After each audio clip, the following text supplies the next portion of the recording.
దావీదు రాసిన కీర్తన 98వ అధ్యాయం ధ్యానం చేసుకుందాం. ఎందుకంటే మరి నేను స్పెషల్ టీచర్గా వెళ్తానని అనుకోలేదు. అనుకోని విధానంలో తక్కువ శాలరీ అయినా కూడా దేవునికి మహిమకరంగా దేవుడు నన్ను వాడుకున్నాడు. మేము ఇండియన్ క్రిస్టియన్ కాబట్టి 5 సంవత్సరాలు అందరికీ అయిపోయినాక లాస్ట్న నాకు ప్రమోషన్ వచ్చింది. అప్పుడు దేవుడు మహిమకరంగా ఈ వాగ్దానం నెరవేర్చినాడు. యెహోవా ఆశ్చర్యకరం చేస్తున్నాడు. చాలామంది స్పెషల్ టీచర్గా రికమెండ్ చేసుకొని రెగ్యులర్ చేయించుకున్నారు. కానీ దేవుడు మాత్రమే దేవా మీరు ఎప్పుడు ఇస్తే అప్పుడు తీసుకుంటామంటున్నాం. 5 సంవత్సరాల తర్వాత దేవుడే నాకు ఆయన ఇష్టమైన చెప్పిన ఎలాంటి రికమెండేషన్ లేకుండా మరి ప్రమోషన్ ఇచ్చినాడు. అప్పుడు దేవుడు రిటైర్డ్ అయ్యే వరకు కూడా తన సన్నిధానికి నాకు తోడుగా ఉంచాడు. దేవుడు ఇచ్చిన ఈ వాగ్దానం ఉద్యోగం ఎవరెవరు చేయబోతున్నారో వారందరికీ ఈ వాగ్దానం స్వతంత్రించుకుందరు కాక. యెహోవా ఆశ్చర్యకరం చేస్తున్నాడు, ఆయనను గురించి కొత్త కీర్తన పాడుడి. కొత్త కీర్తన అనే మాట అర్థం ఏంటంటే మనం కీర్తన రాసి పాడుకోకపోయినా ప్రతిదినం నిత్యమైన లేఖన భాగం చదువుకుంటూ వెళ్ళాలి. చదివిందే చదవడం కాదు, వరుస క్రమంలో మనం బైబిల్ ఎప్పుడైతే చదువుతామో అప్పుడు ప్రతిరోజు దేవుడు మనతో మాట్లాడతాం. ఆ చదివినదే ధ్యానించి మనం అనుకోకుండా ఎవరు వాక్యం చెప్పమంటే అప్పుడు చెప్పగలుగుతాం. అది ముఖ్యంగా మనం చేయవలసిన పని. ఆయన దక్షిణ హస్తము, ఆయన పరిశుద్ధ బాహు ఆయనకు విజయం కలుగజేస్తాం. ఎప్పుడైతే మన హృదయము నిర్మలంగా ఉంటుందో వాక్యం అనే నిర్మలమైన పాల వలన మనం శుద్ధి చేయబడి అనుదినం ఆత్మలో వెలుగుతుంటే మనకు విజయమే. అపవాదిని ఎదిరించి శక్తి దేవుడు మనకిస్తాడు. అపవాది మనం ఏం చేయదు, వాడు మన దగ్గర నుంచి పారిపోతాడు. వాడు యుద్ధం చేయడం చెప్పలేదు, ఖచ్చితంగా చేస్తాడు. శోధించడం చెప్పలేదు, శోధిస్తాడు. కానీ శోధన సహించి జయించినాడు ధన్యుడు. వాడు యుద్ధం చేస్తారు కానీ వాడిపైన మీరు విజయం పొందారు, మీకే విజయం ఇస్తాడని ఇర్మియా 1 చివరి వచనంలో రాయబడింది. మీరు తర్వాత చదువుకోండి. ఆయన దక్షిణ హస్తము, ఆయన పరిశుద్ధ బాహు ఆయనకు విజయం కలుగజేసి ఉన్నది. యెహోవా తన రక్షణను వెల్లడి చేస్తున్నాడు. అన్ని జనుల ఎదుట తన నీతిని బయలుపరుచున్నాడు. అన్ని జనులు మనం ఉద్యోగం చేస్తున్నప్పుడు అన్ని జనులు అనేక మందిని ప్రభులోకి నడిపించే వారంగా మనం ఉండాలి. ఒక ఉపాధ్యాయుడైనా, ఒక ఉద్యోగి ఎవరైనా పని వాళ్ళు చేసేటటువంటి వాళ్ళైనా ప్రభు బిడ్డలకు చెప్పాలి, సాక్ష్యము అన్ని జనులకు చెప్పాలి. చెప్పడం ద్వారా వాళ్ళు ఖచ్చితంగా మారుతారు. ఎందుకంటే నా అనుభవంలో చాలామంది ఉపాధ్యాయులు మారి మరి ప్రార్థన ఇప్పటికి కూడా వాళ్ళు చేయించుకుంటున్నారు. రిటైర్ 10 years అయినా కూడా అనేక మంది ప్రార్థన పోయి చేయించుకుంటున్నారు. వాళ్లకు మనం దైవికమైన విధానంలో కొన్ని హెచ్చరికలు కూడా చేయాలి. ఎందుకంటే హెచ్చరిక చేయకపోతే దేవుడు మనల్ని వాళ్ళ ప్రాణం గురించి ఉత్తరవాది అవుతారు. హెచ్చరిక చేసినా వాళ్ళు వినలేదనుకున్నాను, దేవునికి అప్పగించాలి. అందుకే అన్ని జనుల్లో దేవుడు మనల్ని బయలుపరుస్తాడు. యెహోవా తన రక్షణ వెల్లడి చేస్తున్నాడు. అన్ని జనుల ఎదుట తన నీతిని బయలుపరుస్తున్నాడు. ఇశ్రాయేలు సంతతికి తాను చూపిన కృప విశ్వాసతను ఆయన జ్ఞాపకం చేసుకొని విన్నాడు. కాబట్టి దేవుడు ఈ వాక్య భాగం దీవించి ఆశీర్వదించుగాక. ఆమేన్, ఆమేన్, ఆమేన్. ప్రార్థన. ప్రేమ నమ్మకం గల ప్రియాకరంలో తండ్రి, మీ కృపా ప్రేమ మా ఉద్దేశం బట్టి ప్రశస్తమైన మీ సన్నిధానంలోకి వదిలింపబడిన పిల్లల రక్తానికి ఎంతో స్థుతించినా కూడా తక్కువే తప్ప. మా విద్యార్థులు అనేక మందిని మీరు కనికరించి మీరు ఇచ్చిన గవర్నమెంట్ జాబ్ని బట్టి మేము స్థుతిస్తున్నాం. అలాగనే నా ప్రభ నా తండ్రి మరి ఇంకా ఎంతమంది అయితే ఉద్యోగంలో చేస్తున్న వారందరూ మీ జ్ఞానాత్మక నింపండి. డాక్టర్ భావన వాళ్ళ హస్బెండ్ కూడా డిఎస్పీ ప్రమోషన్ చిన్న వయసులో ఉన్నత స్థాయిలో మీరు హెచ్చించారు. నేను స్థుతిస్తున్నాను. కేజీఆర్ టీచర్ నా ప్రభ నా తండ్రి మరి తమ్ముడు ప్రదీప్ని కూడా జ్ఞాపకం చేసుకొని అనేక నా ప్రభ నా తండ్రి డిస్ట్రిక్ట్లో అధికారంగా మీరు చేశారు. ఇరిగేషన్ డిపార్ట్మెంట్లో అందరినీ మీరు ఆశ్రయించేందుకు మేము స్థుతిస్తున్నాం. ఇంకెంతమంది అయితే నా తండ్రి ఇక్కడే ఉంటున్నారో మా ఉపాధ్యాయులు కానివ్వండి, ఉద్యోగస్తులు ఎవరైనా వారు నేను ప్రకటించే బిడ్డలుగా, నీలో ఆనందించే బిడ్డలుగా జీవితాన్ని నా ప్రభాని మహిమకరంగా సమర్పించే బిడ్డలుగా అయిపోయిందని మరి నాతో నా ప్రభా సేవలో సహకరించిన మా తండ్రి చిన్నాడు వారి కుటుంబాన్ని జ్ఞాపకం చేస్తుంది. ఆమెకు మీరు అద్భుత రీతిగా బ్యాక్టరీ సర్టిఫికేట్ ఇస్తానని మాట ఇచ్చినా ప్రభావిస్తాం. ఎంత గొప్పదే ప్రభా. ఎవరు బ్యాక్టరీస్ తీసిన సర్టిఫికేట్ ఇచ్చే జ్ఞానం, ఇంగిత జ్ఞానం ఉపాధ్యాయులకు మా తండ్రి అలాగనే పాస్టర్స్కి ముఖ్యంగా మీరు దయచేయండి. ఉపాధ్యాయులు కూడా పిల్లలు సర్టిఫికేట్ అయినా అడిగినప్పుడు దేవ వారిని బాధ పెట్టుకున్న వెంటనే వాళ్ళ సర్టిఫికేట్ ఇవ్వడానికి జ్ఞానం కలుగచేయమని నజరేస్తున్నామని ప్రార్థిస్తున్నాం తండ్రి. ఆమేన్, ఆమేన్, ఆమేన్.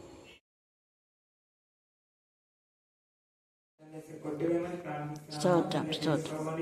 చురుగ్గా ఉండడానికి నీ కృప దయచేయమని ప్రార్థిస్తున్నాం. ఉత్సాహంతో ఉల్లాసంతో సంతోషంతో సన్నిధికి రావడానికి నీ కృప దయచేయనయ్యా. మీకే స్తోత్రం, మీకే స్తోత్రం, స్తోత్రం, స్తోత్రం, స్తోత్రం, స్తోత్రం. వాగ్దానాలు బైబిల్ గ్రంథంలో ఎన్ని ఉన్నాయో అవన్నీ అనుదిన జీవితంలో నెరవేర్చమని ప్రార్థిస్తున్నాం. ఇయర్ ప్రామిస్ కార్డు మాత్రమే కాదు ప్రభా, నీకు వందనాలు స్తోత్రాలు చెల్లించుకుంటున్న ప్రభా. బిడ్డలు చెప్పే ప్రతిరోజు వాక్యాలు కూడా మా జీవితంలో నీకు వందనాలు చెల్లిస్తున్న బిడ్డలు ఎంత చక్కగా ఎన్ని వాక్యాలు చెప్పారా ప్రభా. Thank you, Jesus. ఫలించమని ప్రార్థిస్తున్నాను. నీకు వందనాలు స్తోత్రాలు చెల్లించుకుంటున్న ప్రభా. వాక్యం కూటకంగా తండ్రి కరుణ పిల్లల్ని నింపడి వాక్యాలతో నింపమని ప్రార్థిస్తున్నాను. స్తోత్రాలు చెల్లిస్తున్నాను. దాని హ్యాండ్ లైటింగ్ సర్వీస్ మరొకసారి సన్నిధిలో చెప్తున్నాను ప్రభు. కనికరించండి వారిని నడిపించండి. వెలుగు వారిని తన వెలుగు సంబంధులను తీసుకురామని ప్రార్థిస్తున్నాను. వారు ఒకవేళ వస్తే చీకటిని అసహించుకుని వెలుగులో రావడానికి మేము రోషం కలిగి బ్రతకడానికి నీ కృపను దయచేసి లాగుతున్నప్పుడు దాన్ని తప్పించుకొని రావడానికి నీ కృప దయచేసి పరిగెత్తారు కదా ప్రభానికి వందనాలు చెల్లిసిన ప్రభావ చేయండి తప్పటి ఒకవేళ మేము తండ్రి బాగా ప్రభావ మేము చేయని తప్ప ప్రభావ. అలాంటి పరిస్థితిలో మా మనసు గాయపడితే ప్రభావ మీరు ఊరుకునే దేవుడు కాదు. దరిద్రులకు ప్రభావ దాన్ని దిక్కులేని వారికి మీరు న్యాయం చేస్తానని సెలవు ప్రభావ. మా లాయర్లు చెల్లిస్తున్నాం తండ్రి. ఎన్ని మార్లు చెప్పారు కదా న్యాయం చేస్తానని న్యాయం చేసే దేవుడు ప్రభానికి వందనాలు. అక్రమానికి కర్త కాదు ప్రభావం చెల్లిస్తున్నాం. మానవుడు ఏం విత్తుతున్నాం అదే కోనని చెల్లిస్తున్నాం ప్రభావ. దుష్టులను మార్చి దూరపరచమని ప్రార్థిస్తున్నాను. ఆత్మను మీ చేతులకి సమర్పిస్తూ నజరేయుడైన యేసు శక్తి గల నామములో ప్రార్థించి అడిగిపెడుతున్నాను నా ప్రియ పరలోకపు తండ్రి. ఆమేన్ ఆమేన్.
ఏం చెప్పండి? మళ్ళీ చెప్పాలా? మళ్ళీ చెప్పాలా? ఆత్మ జీవింప చేయడం అనేది ఇంతకు ముందు 2-3 సార్లు పెట్టినా నేను.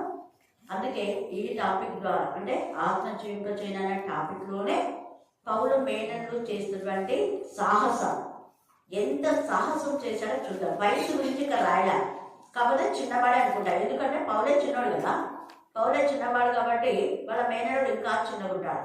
యవన వయసులోనే పౌలు దేవుని సంధికి వచ్చాడు. మరి ఇక్కడ మనం చూస్తే ఈ యొక్క పౌలు మేనరుడు చేసినటువంటి సాహసం ఏంటి అంటే యేసు ప్రభుల వారు ప్రవచన రూపకంగా యోహాను సువార్త 6వ అధ్యాయంలోనే చెప్పాడు. ఏంటి అది అంటే 69, 60 చదవండి. 6వ అధ్యాయం యోహాను సువార్త.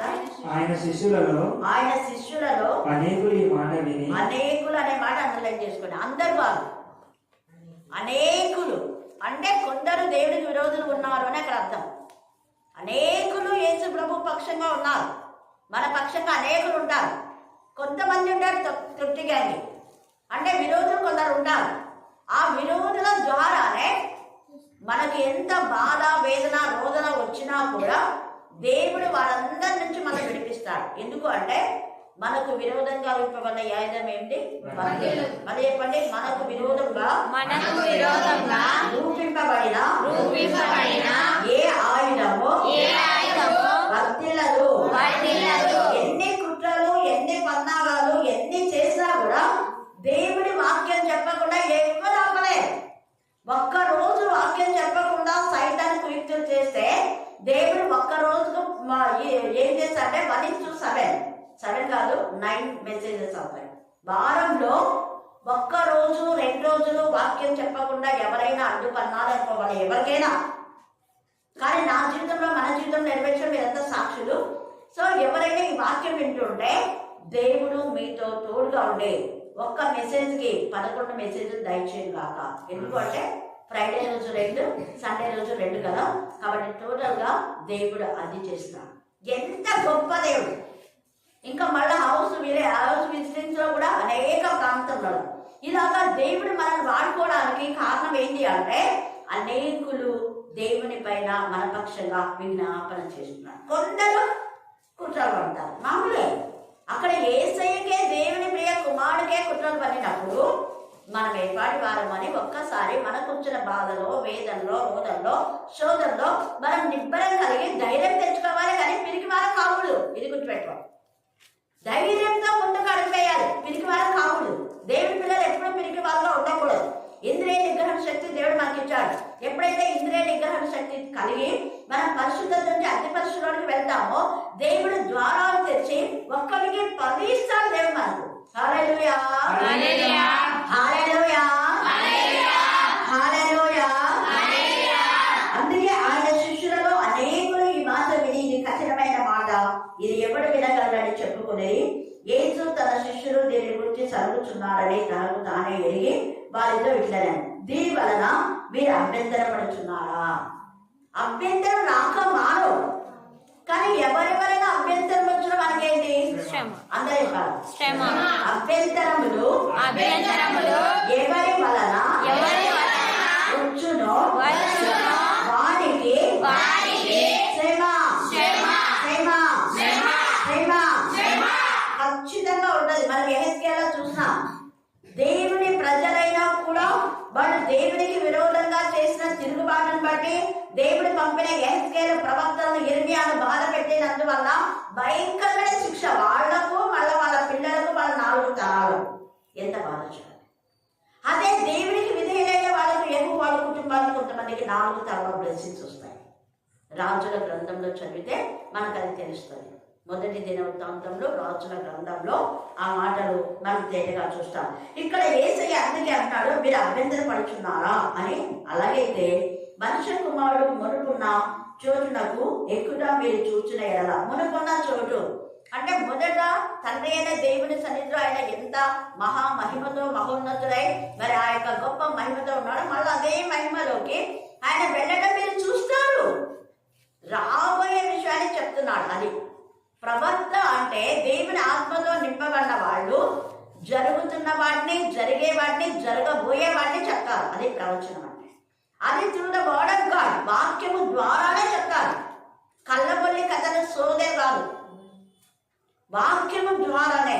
తండ్రి అయిన దేవుడు చెప్పాడు, మరణం అనే నా కుమారుని నేను తీసుకుని వస్తాను. మరణం పెట్టడానికి ఆయన, మరి మరణం నుంచి జయించడానికి, తన ఆత్మను అప్పగించడానికి, మళ్ళీ తన ఆత్మను పొందుకోవడానికి, ప్రాణాన్ని పెట్టడానికి, ప్రాణాన్ని పొందుకోవడానికి ఆయనకు అధికారం ఉంది. ఆయనకు అధికారం, దేవుడు అధికారం ఆయనకు ఇచ్చాడు. అందుకనే ఇక్కడ మనకు సేతగా మనం చూస్తున్న విషయం ఏంటి అంటే, పరిశుద్ధాత్మ దేవుడు ఏదైతే యేసు ప్రభువు వారికి బోధించాడో అదే బోధ శిష్యులకు తెలియచేస్తూ అంటున్నాడు కదా, ఆత్మయే జీవింప చేయుచున్నది, శరీరం కేవలం ఏంటి నిష్ప్రయోజనం. నిష్ప్రయోజనమైన ఈ శరీరం కోసం ఎక్కువ ప్రయాసపడద్దు. ఆత్మను గురించి మనం ఆత్మ బలం, ఆత్మ శక్తి, ఆత్మ ధైర్యం, ఆత్మ స్థైర్యం, ఆత్మ ఆనందం, ఆత్మ జ్ఞానం, ఆత్మ వివేకం, ఆత్మ సౌందర్యం, ఆత్మ సంబంధమైన ప్రతి ఆశీర్వాదం, ఆత్మ ఐశ్వర్యం మనకు వస్తే శారీరకంగా మనకు కావాల్సిన ప్రతిదీ ఈడ్చుకొని వస్తుంది. ఆత్మ ఐశ్వర్యం, ఆత్మ ఐశ్వర్యం ఒక అయస్కాంతం లాంటిది. ఆత్మ సంబంధమైన విషయాల్లో మనం వర్ధిల్లాము అంటే అన్ని విషయాల్లో వర్ధిల్లడానికి ఆత్మనే సహకరింప చేస్తుంది. మనము ఆధ్యాత్మికంగా పడిపోకుండా, ఆత్మీయంగా మనం కృంగిపోకుండా, మన జీవము దేవునిలో దాచబడి ఉన్నది కాబట్టి ఆత్మ మనం జీవింపచేస్తూ మనలో ఉన్న విశ్వాసాన్ని, విధేయతను, ప్రేమను, పరిశుద్ధత అనే ఈ ధనాన్ని, నిరీక్షణ అనే ఈ ధనాన్ని జీవింపచేస్తాం. అది తరిగిపోయేలా చేయదు. విశ్వాసం అనే ధనంలో రోజు రోజుకి ఎదుగుతాం. రోజు మన వాక్యం ఏంటంటే నిరీక్షణ అనే ధనంలో ఎదుగుతాం. నిరీక్షణ అనే ధనం ఉందంటే దేన్నైనా పొందుకోగలుగుతాం. వీళ్ళకు అదే నిరీక్షణ గురించి చెప్తున్నారు. ఆత్మయే జీవింపచేయుచున్నది, శరీరం కేవలం ఏంటి నిష్ప్రయోజనం. నేను మీతో చెప్పిన మాటలు ఆత్మయు జీవమునై ఉన్నవి, కానీ మీలో విశ్వసించని వారు కొందరు ఉన్నారని వారితో చెప్పాను. ఇది ఇక్కడ అందరూ అనేకులు ఈ మాట విన్నారు. కొంచెం వాళ్ళేదో అనుమానం పడుతుంటే దేవుడు వాళ్ళ అనుమానం తీసేశాడు. అయితే మీరందరూ విశ్వసిస్తున్నారు, కానీ మీలో కొందరికి విశ్వాసం లేదు.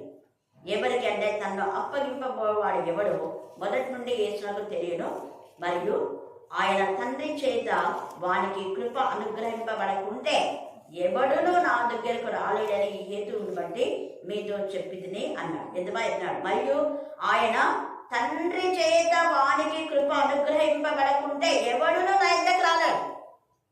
దేవుని దగ్గరికి రావాలంటే, కరుణాపీఠంకి రావాలంటే దేవుని కృపతోనే ఎప్పుడైతే మీరు ఇచ్చినారో ఇంకా కృపతో దేవుడు మీకు అన్ని బ్లెస్సింగ్స్ ఇచ్చేస్తారు. ఇది గుర్తుపెట్టుకోండి. దేవుని కృప ద్వారా, ఉచితమైన కృప ద్వారా ఆత్మ మనకు తీసుకొని వస్తుంది దేవుని సన్నిధికి. ఆయన సన్నిధి అనే నిధిలో ఉంటే అన్ని నిధులు దేవునికి ఓపెన్ చేస్తాడు అని ఆత్మ మనతో మాట్లాడుతుంది, ప్రెజర్ చేస్తుంది. పదా వెళ్దాం వెళ్దాం వెళ్దాం. నిన్న ఎమ్మెల్యే మాకు ఒక మాట ఉంది తెలుసా, ఉద్యోగం వదిలిపెట్టి ఎప్పుడు ఇక్కడనే దేవుని చెంది ఉండాలని. వద్దాక దేవుని చిత్తమైతేనే ఉద్యోగం వదిలిపెట్టాలా, మన ఇష్టానుసారంగా వదిలిపెట్టకూడదు. అయినా నువ్వు రోజు వస్తున్నావు, అక్కడ ఇప్పుడు ఇరగబెట్టేట్టు పని చేసినా కూడా వస్తున్నావు. ఆమె కూడా మోకాలినప్పుడున్నా బుజ్జమ్మ వీలున్నప్పుడు అంత చక్కటి పాట పాడింది ప్రాణజయుల కోసం. హల్లెలూయా హల్లెలూయా హల్లెలూయా. ఆశగల ప్రాణాలను దేవుడు ఖచ్చితంగా తృప్తిపరుస్తాడు. ఆ టైం వచ్చినప్పుడు దేవుడు రిటైర్మెంట్ ఇచ్చినప్పుడు ఇంకా దేవుళ్ళు ఎక్కువగా ఎదగడానికి కృప ఇస్తాడు. అందుకే ఇక్కడ ఆత్మ జీవింపచేయదు కాబట్టి ఆత్మను మనం హత్తుకొని అనుకొని జీవించాలి. ఈ ఆత్మయే జీవింపచేయును అనే ఈ మాట ఆత్మ సంబంధులు మనకు సహాయం చేస్తారు. అది ఎక్కడ అర్థం. ఆత్మ సంబంధులైన వారు దేవుని పిల్లలకు సాయం చేస్తారు. ఇక్కడ ఆత్మతో యేసయ్యతో కలిసి ఉన్న ఈ శిష్యులందరూ 11 మంది యేసయ్యకు సాక్షులుగా ఉన్నారు. వాడు యేసయ్య ప్రతినిధులుగా ఉన్నారు. యేసయ్య యొక్క డిజైర్, వాడు దేవుని యొక్క చిత్తాన్ని నెరవేర్చే వారుగా ఉన్నారు. అందుకనే యేసయ్య కూడా చాలా సార్లు నేను నా ఇష్టం నెరవేర్చడానికి రాలేదు అంటాడు. ఇదే మత్తయి సువార్త, యోహాను సువార్త 5వ అధ్యాయం 38వ వచనం చదవండి. నా ఇష్టమును నెరవేర్చుకున్నటకు నేను రాలేదు, నన్ను పంపిన వాని చిత్తం నెరవేర్చుటకే పరలోకం నుండి దిగివచ్చింది. ఆయన నాకు అనుగ్రహించిన దాని అంతటిలో నేనేమీ పోగొట్టుకొనక అంత్య దినమున దాన్ని లేపుటయే నన్ను పంపిన వాని చిత్తం. ఎంత బాగా చెప్తున్నాను. కుమారుని చూచి ఆయన ఎందుకు విశ్వాసం ఉంచే ప్రతివాడు నిత్య జీవం పొందుటయే నా తండ్రి యొక్క చిత్తం. అంత్య దినమున దేవుడు లేపుతాడు. సేమ్ ఇది నమ్మాడు. దేవుని కుమారుడైన యేసయ్య ఏ మాట చెప్పాడో అదే పౌలు ధైర్యంగా ఉన్నాడు. దేవుడు నన్ను ఎప్పుడు దేవుని యొక్క పని చేయడమే నా చిత్తం, కష్టమైన బాధైనా వేదైనా రోజైనా. అందుకే అపోస్తుల కార్యంలో మనం ఇందాక చదివితే మనం చూసినాం 14వ అధ్యాయము 1 నుంచి 5 వచనాలు చదవండి. అపోస్తుల కార్యము 14:1-5 వచనాలు. ఈ కొనేలో జరిగినదేమనగా వారు కూడి యూదుల సమాజ మందిరంలో ప్రవేశించి అక్కడ అనేక ప్రాంతంలో వీళ్ళు వెళ్తున్నారు. కొరింథీ, ఫిలిప్పు, కప్పదోయ, తర్వాత ఇవన్నీ కూడా గలతియా, ఇవన్నీ ఆ ప్రాంతంలోకి వెళ్తూ ఇక్కడ యూకనియకు వెళ్ళారు. అక్కడ సమాజ మందిరం ఉంది, అక్కడ వచ్చి వాక్యం చెప్పండి అని అనేకులు చెప్పింటారు. అనేకులు చెప్పినందుకు వెళ్ళాడు పౌలు. కొందరు అక్కడ దేవునికి విరోధులు ఉన్నారు. అంటే పౌలు చెప్పిన వాక్యము దీటైనదని అధికారంతో పవర్ఫుల్గా చెప్తున్నాడని విని అందరూ పౌలును ప్రశంసిస్తే అక్కడున్న ప్రధాన యాజకులకు కళ్ళమంటైపోయింది. పౌలును అందరూ మెచ్చుకుంటున్నారు. మేము ఈ రోజు ఇక్కడ వాక్యం చెప్తుంటే మమ్మల్ని ఏమనకుండా పౌలు వెంటబడుతున్నారు. గదంతా మీరు చదువుకోండి 14:1-5 దాకా. 12వ వచనం చదవండి, 14-12. అది అలాగే తీసి పెట్టుకున్నాండి.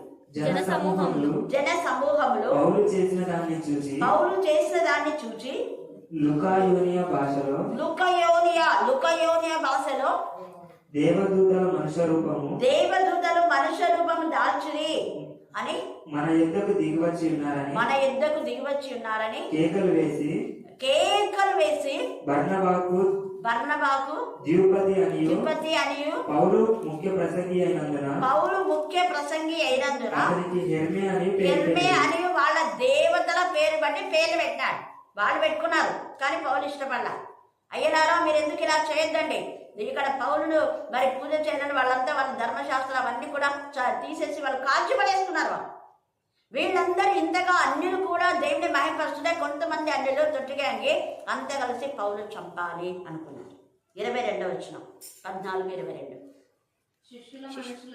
శిష్యుల మనసులను దృఢపరచి విశ్వాసమందు నిలకడగా ఉండవలెనని. అది శిష్యుల మనసులను దృఢపరిచే. కరుణాపీఠంలో వచ్చే వాళ్ళ మెయిన్ టార్గెట్ ఒకటే, విశ్వాసంలో దృఢపడాలి, పడిపోకూడదు. పరిశుద్ధత, విశ్వాసము, విధేయత, ప్రేమ, నిష్కలంకమైన ప్రేమ. దేవుని ప్రేమ అంటే వాక్యమే, వాక్యంలో స్థిరపడాలి. అది అనేక శ్రమలను అనుభవించి మనం దేవుని రాజ్యంలో అది ఇక్కడ యేసయ్య అదే చెప్తున్నాడు. మీరు ఆ యొక్క శారీరకంగా ఎన్నో వస్తాయి, కానీ ఆత్మ జీవింప చేస్తుంది. శరీరం కేవలం నిష్ప్రయోజనం. సేమ్ పౌలు కూడా శారీరకంగా మనం అనేక శ్రమలు పొంది దేవుని రాజ్యము చేరాలి. అది మన టార్గెట్. యేసయ్య ఏం చెప్పాడో పౌలు అదే చెప్తున్నాడు. శారీరకమైన విషయంలో బాధ, వేదన, రోదన, నిందలు వస్తాయి, కానీ మనం దేవుని రాజ్యం చేరటమే ముఖ్యం. అంతవరకు మనం ఓపికతో సహించాలి అంటున్నాడు 22లో. తర్వాత 27 చదవండి. వారు వచ్చి సంఘమును సమకూర్చి దేవుడు తమకు తోడైండి చేసిన కార్యములన్నీ అన్యజనులు విశ్వసించుటకు ఆయన ద్వారం తెరిచిన సంగతియు. ఆయన ద్వారం తెరిస్తే అన్యజనులు విశ్వసిస్తారు. మరి అన్యురాలు అక్కమ్మక్క పవన్ ఒక్కరు మారితే మిగతా కుటుంబంలో ఎన్నో శోధనలు వస్తాయి. అలాంటిది ఎంటైర్ ఫ్యామిలీ మారింది. గూడూరులో ఇంతవరకు లేదు, అన్యుల్లో మొత్తం కుటుంబం మారింది. కేవలం మా ఈ యొక్క పవన్ అక్కమ్మక్క వాళ్ళ అత్త వాళ్ళ కొడుకు. దేవుని కృప. హల్లెలూయా, హల్లెలూయా, హల్లెలూయా, హల్లెలూయా, హల్లెలూయా. ఇన్ని రోజుల మన ప్రయాసం ప్రభునందు వ్యర్థం కాలేదు. అది అనేక మంది క్రిస్టియన్స్గా ఉండాలనుకుంటే దేవుడు కొంతమందిని చేశాడు. అందుకు దేవుడిని స్తుతిస్తున్నాం. మన ప్రయాసం ఎప్పుడు వ్యర్థం కాదు. మీ ప్రయాసం కూడా ఎప్పుడు ఎన్నటికీ వ్యర్థం. ఆలస్యమైన దేవుడు అన్యాయము చేయడు. తేటగా మాట్లాడుతున్నాడు 27లో. మీరు బాగా అక్కడ చదవండి. వాళ్ళంతా అన్ని జనులంతా విశ్వసించినారు. అప్పుడు వాళ్ళకి చాలా సంతోషం అయిపోయింది. అప్పుడు ఏమైందంటే 23వ అధ్యాయం 23వ ఇలాగ అందరూ మారుతుంటే 23వ అధ్యాయం అపోస్తల కార్యం 1వ వచనం చదవండి.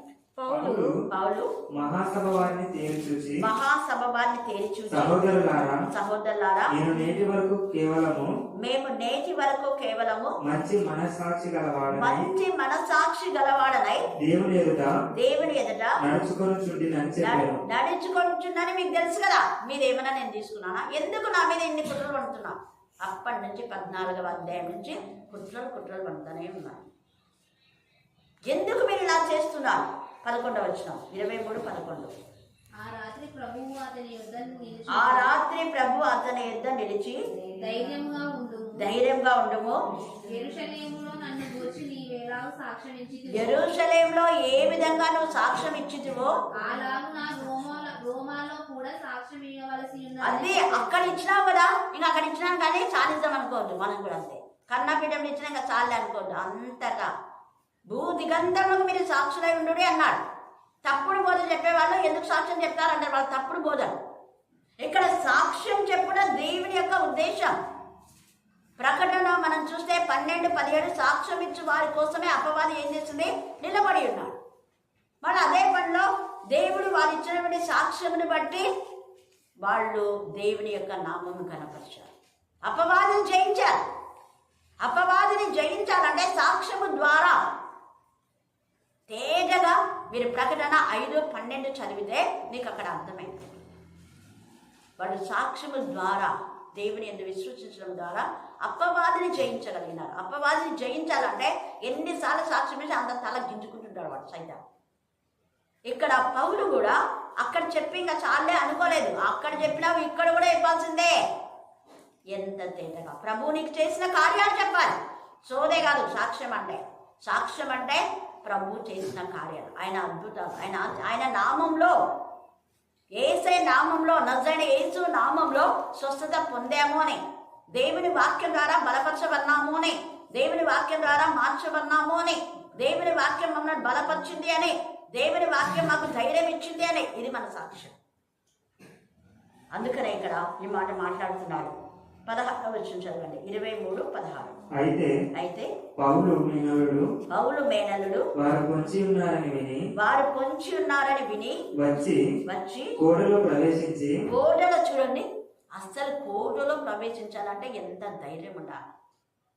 ఆ వయసులో టీనేజ్ బాయ్ అంటాడు. వాళ్ళ అక్క కొడుకు మేనల్లుడు అంటే అక్క ఎంత మంచిగా పెంచింది కొడుకును. రేపు ఆమెను అలా పట్టుకపోయినా నువ్వు పోయి చూసుకోపోని మిరియాముని పంపినట్టుగా నేను పోను మమ్మీ అని అతను అనలేదు. వాళ్ళంతా పెద్దోళ్ళు ఏం చేస్తారో, నా కొడుకు చంపేస్తే ఎట్లా అని ఆమె అనుకోలేదు. నా కొడుకు ఏమైనా పర్వాలేదు, తమ్ముడు సేఫ్గా ఉండాలి. దేవుడి యొక్క ప్రతినిధి నా తమ్ముడు బ్రతికే మళ్ళీ కొన్ని ఆత్మలు బ్రతుకుతాయి. ఎంత మంచి తల్లి, ఎంత మంచి అక్క పౌల అక్క. కుమారుని ఎంత మంచిగా పెంచింది. మన పిల్లలు పోమంటే ఒక పని చేయమంటే చేయలేరు. ఎంత ప్రేమతో పెంచి వాళ్ళకి అన్నీ మనం ఇచ్చినా కూడా ఏదైనా ఒక పని చెప్తే అస్సలు చేయరు. చేయకపో మమ్మీ అంటే ఎప్పుడు మమ్మీ చేసిందే తిని కూర్చోనికి సిగ్గులేకుండా. పెద్దగా ఎంత కష్టపడాలి. అఖిల్ చూసి నేర్చుకోవాలి. మన పిల్లలంతా చాలామంది ఇప్పుడు అందరికీ ఉద్యోగం వచ్చినట్టే దేవుని దయతో. హల్లెలూయా హల్లెలూయా హల్లెలూయా హల్లెలూయా. డిగ్రీ చదివి కూడా ఎక్కడన్నా ఏదైనా అదే గౌండప్ అనే అంటారా, గౌండనైనా అట్లాంటివి ఉంటే కూడా పోతారు. నేను చెప్తా, పోండి, పని చెయ్యాలి. చేపలు పట్టే కంటే గౌండ పని మేలే అంటాను నేను. అందుకే మనం సిగ్గుపడకూడదు. ఇక్కడ ఈ మరి పౌలు మేనల్లుడు కోటలోకి ప్రవేశించి ధైర్యంగా పౌలుతో మాట్లాడినాడు. ఎంత గొప్ప కృప. పౌలు మేనల్లుడు విన్నాడు, అక్కడ ఉన్నాడు కాబట్టి. వాళ్ళు చేసే కుట్రంతా తెలుసుకున్నాడు. ఈ రాత్రి ప్రజలు చేసే కుట్ర నీకు తెలిసినప్పుడు వాళ్ళని గద్దిస్తున్నావా? దేవుని పిల్లలకు సహకరించడానికి మనం సహాయం చేస్తున్నామా? వాళ్ళ కుట్రలో మనం కూడా ఏకీభవిస్తున్నామా? అక్కడున్న యాజకుడు పెద్దలందరూ కలిసి కుట్ర చేస్తున్నారు. పౌరు పేరు బయటకు వస్తుంది, మన పేరంతా సన్నగా అయిపోతుంది, మన వాక్యం వాళ్ళు వినడంలా, వీళ్ళ వాక్యం వింటున్నారే ఏమనుకుంటున్నారు అంటే ఎంత ఇదిగా ఈర్ష్య. కింగ్ సౌలుకు వచ్చిన ఈర్ష్య వచ్చేసింది వాళ్ళ. సౌలేమో 1000 కొలది, దావీదేమో 10,000 కొలది అన్నాడు. ఏమంతా అక్కడిపోతారు కరుణాపీఠంకి, ఇక్కడ రానే రాదు. ఒకటే ఏడుపులే. దేవుడు కృప ఉంటే, దేవుడు రమ్మంటే వస్తారు వాళ్ళు. ఇందాక చదివినాం కదా, దేవుని కృప లేని ఎవ్వరు రా. హల్లెలూయా హల్లెలూయా హల్లెలూయా హల్లెలూయా. తర్వాత 21 చదవండి. వారి మాటకు నీవు సమ్మతింపవద్దు. వారిలో 40 మంది కంటే వారిలో ఎంతమంది? 40 మంది తొట్టిగాని. ఎవరో ఒక ఇద్దరికి వచ్చిన పనికి వాళ్ళ ఆలోచన 40 మందిని గ్యాదర్ చేసుకున్నారు పౌలుని చంపాలని. 40 మంది పౌలుని చంపాలని కుట్ర పడుతున్నారు. కాబట్టి వాళ్ళు వచ్చి నీ దగ్గర పర్మిషన్ తీసుకోవాలని వస్తున్నారు. నువ్వు ఒక అధికారి కదా, అధికారిని నువ్వు న్యాయంగా చూడాలి, వాళ్ళ మాటలు వినొద్దు. అసలు ధర్మశాస్త్రానుసారంగా అతను ఏ తప్పిదం లేదు. వాడు వాదిస్తున్నాడు, మరణముకు తగింది ఏదైనా చెయ్యలేదు, ఒక సిఫారసు పత్రిక రాసిస్తున్నాడు. నువ్వు ఒక అధికారి అయితే దేవుని వాక్యం ప్రకటించడానికి ఇలాగ సపోర్ట్ చేస్తున్నావా, తొత్తులతో కలుస్తున్నావా? దేవుడు ఎక్కడుంటాడు? ఈయనకున్న అధికారాన్ని మిస్యూజ్ కాకుండా ఒక సిఫారసు పత్రిక రాస్తే అదే పిల్లలతో ఎవరికి ఇవ్వదు, నువ్వు డైరెక్ట్గా పోయి అధికారికి ఇవ్వదు. ఒంటరిగా పోయి ఇచ్చాడు. ఏకాంతం పోయి, అతను కూడా ఏకాంతం ఉన్నప్పుడు నేను ఇంకోటి చెప్పుకోవాలంటే అప్పుడే పోయి చెప్పు. ఎన్ని సలహాలు ఇచ్చి పంపించినాడు ఒక అధికారి. పౌలు ఈ మాట చెప్పాల. పౌలు ఊకే అధికారం దగ్గర తీసుకుంటే అధికారి సహకరించాడు. మళ్ళా అక్కడ ఆ అధికారి ఇంకొక అధికారికి ఎప్పుడైతే చెప్పాడో అతను కూడా సహకరించినాడు.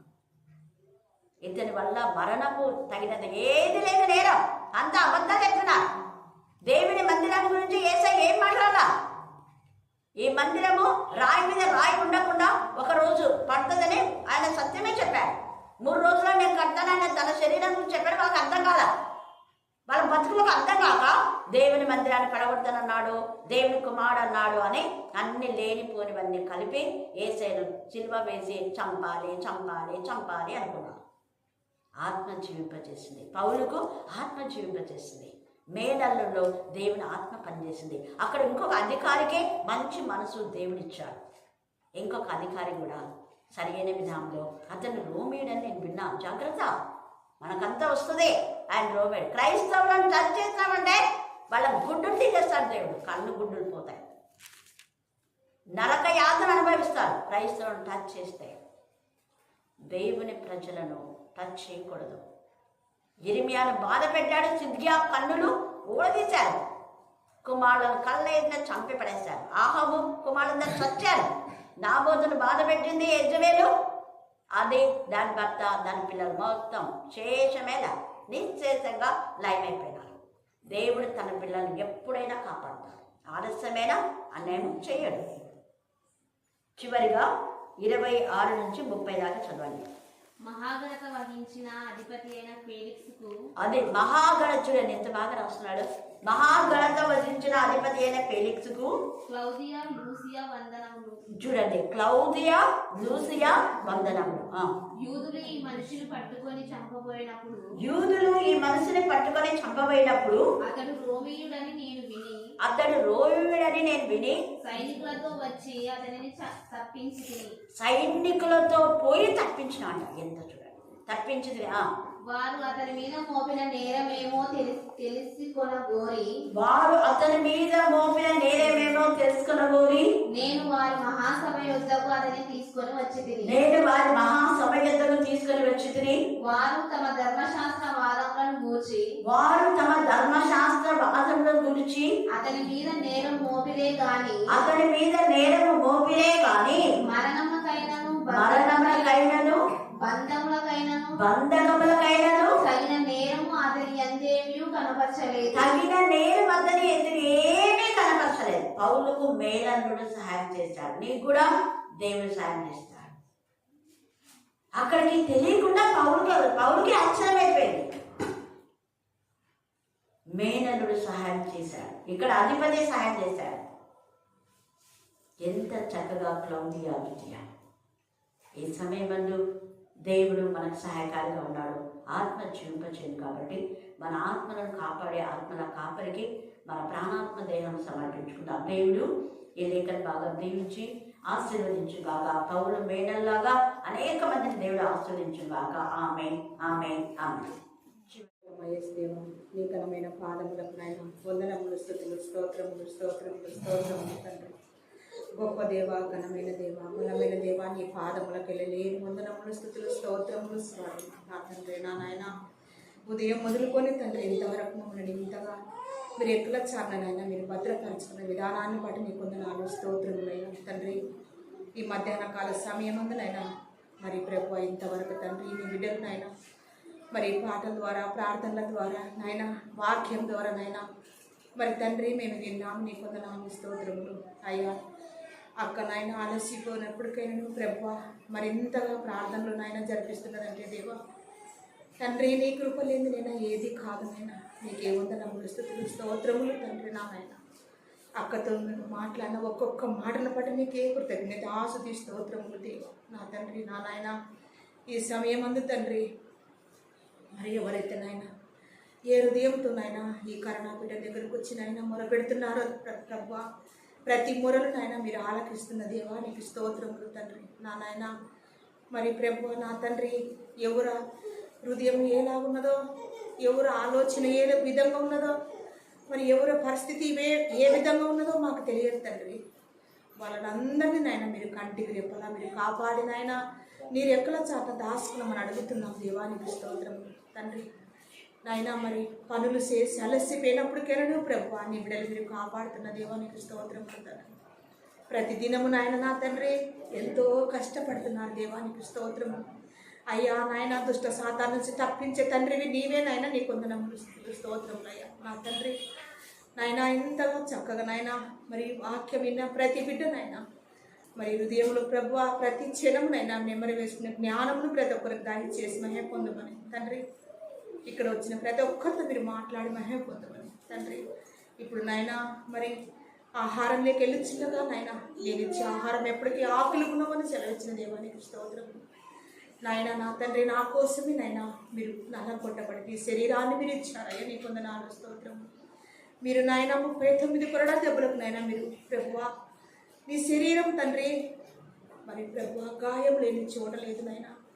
మరి నీ రక్తమంతయు నా కోసమే నాయన మీరు దారపోసి తండ్రి నా రక్తము తాగి నన్ను జ్ఞాపకం చేసుకున్నామని సెలవిచ్చిన దేవానికి స్తోత్రము నాయన. ఎవరమైతే తండ్రి అయోగ్యంగా నాయన నీ రక్తమును రెట్టను తింటున్నాము దేవా మా హృదయమును మేము పరిశోధన చేసుకుని తీసుకున్నటకు సహాయం దయచేయనైనా నీ కొందనాలు స్తోత్రము అయ్యా. నా తండ్రి మేము చేసిన ప్రార్థన నాయన వ్యర్థం కాకుండా తండ్రి ఇక్కడ అందరినైనా నీ యొక్క ఆత్మతో ప్రభు మరి మీరే అభిషేకించి నాయన నా తండ్రి ప్రతి బిడ్డ పైననైనా నీ ఆశీర్వాదం మీరే కుమ్మరింప చేసి మహిమ పొందుమని నీకే ఘనత మహిమ కీర్తి ప్రభావం పొందుమని మా కోసం మధ్యాకాశం లేక స్వరూపమై త్వరగా వస్తున్నా నజరుడైనేసు పరిశుద్ధ నామం అడిగి వేడుకున్న పరమ తండ్రి ఆమేన్ ఆమేన్ ఆమేన్.